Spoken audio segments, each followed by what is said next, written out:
Welcome back to Maximum Effort 360, where story meets stats.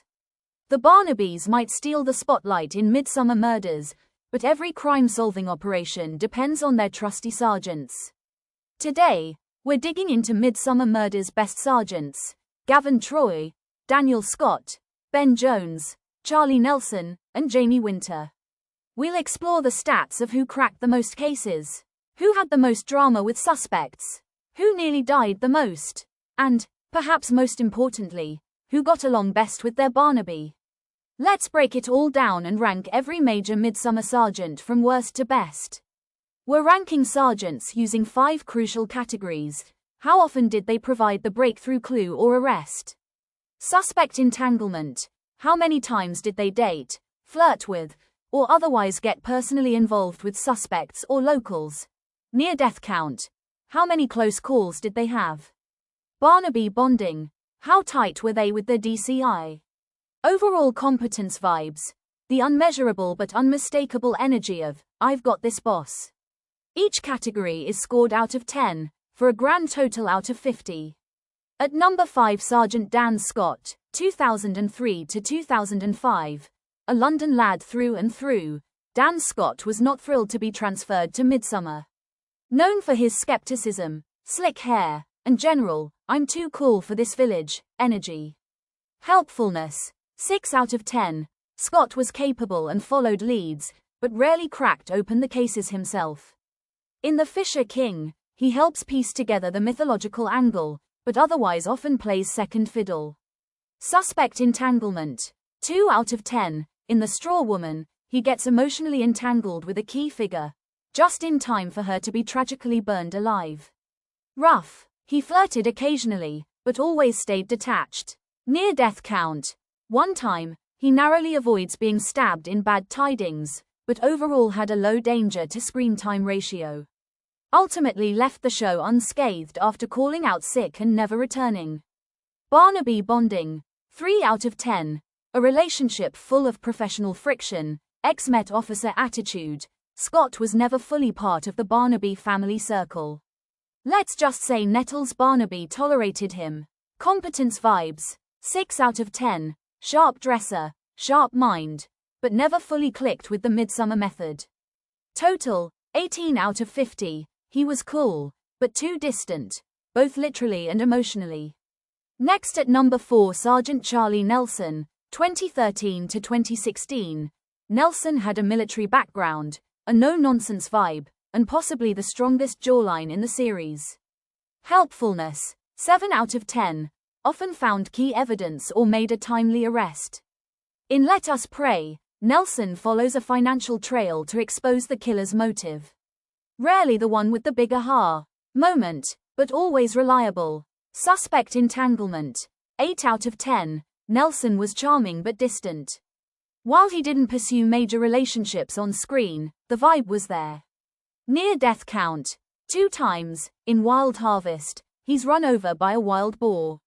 In The Killings of Copenhagen, he's inches from a collapsing silo. Nelson faces many close calls, but we'll see worse later on in the video. Barnaby bonding. 6 out 10. He and John Barnaby had a respectful, almost businesslike partnership. They shared a drink once, and a couple of knowing glances. Competence vibes. 7 out of 10. Quiet confidence, always composed, but never quite took center stage. Bar graph total score. 30 out of 50. A capable sergeant, but never quite stole the show. Next at number 3, Sergeant Jamie Winter, 2016 to present day. Jamie Winter brought modern energy, dry wit, and just enough sarcasm to keep things fun. Helpfulness. 7 out of 10. Winter often cracks key details, from botanical evidence in Death of the Small Coppers to unmasking costume deception in Death by Persuasion. Suspect entanglement. 5 out of 10. Mild flirting, nothing major, but his developing relationship with pathologist Dr. Cam Caramore, directly tied to investigations. They exchanged flirtation and supported each other professionally, all while at a crime scene. Near-death count. 2 times, nearly run down twice, once in a car chase, once while investigating in the woods. Close calls. but handled with Winter's trademark shrug. Barnaby bonding, 8 out of 10.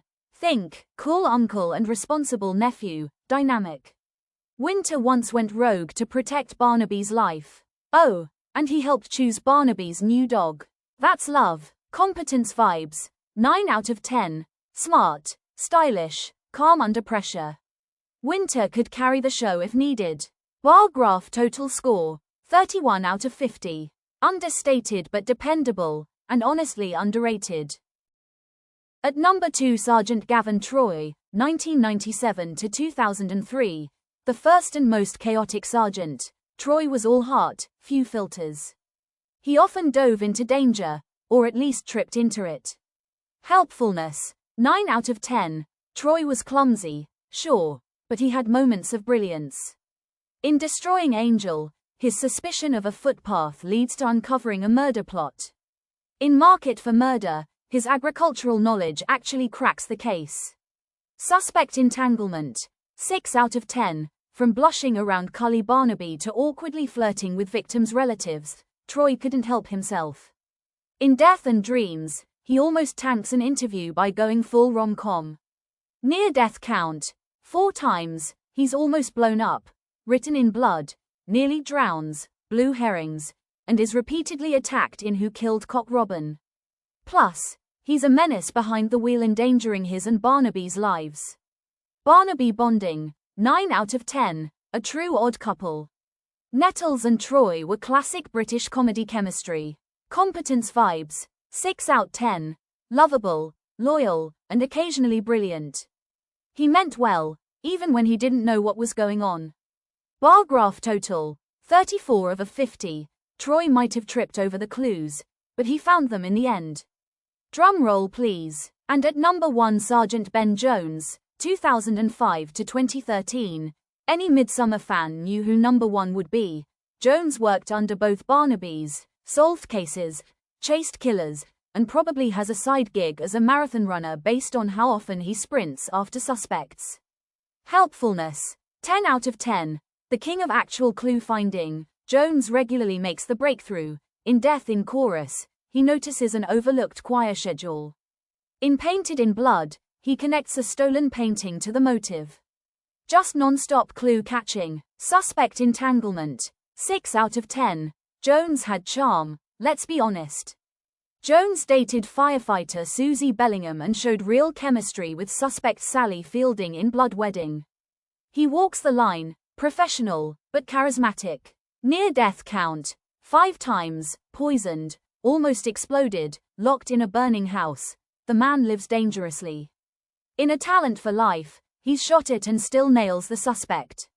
Barnaby bonding, 10 out of 10. Tom trusted him. John inherited him. He was practically family. Plus, Joyce and Sarah Barnaby both adore him. Rare Barnaby wife approval. Competence Vibes, 10 out of 10. Fast on his feet, brilliant under pressure, and always a step ahead of the killer. Bar graph total, 41 out of 50. The sergeant we all wish was assigned to our case, or our dinner party. Drum roll please. So who takes the crown? Ben Jones, obviously, the gold standard of Midsomer sergeants. He's the only one who could out-sleuth Barnaby on a good day and survive 5 near-death encounters. But all the sergeants brought something to the table, from Troy's heart to Winter's brains to Nelson's jawline. Who's your favorite Midsomer sidekick? Which sergeant do you think should have ranked higher? Let us know in the comments, and don't forget to like, subscribe, and ring that bell for more story and stat breakdowns. If you haven't already, check out our Barnaby showdown, Nettles vs. Dudgeon. And as always, we bring the facts with maximum effort.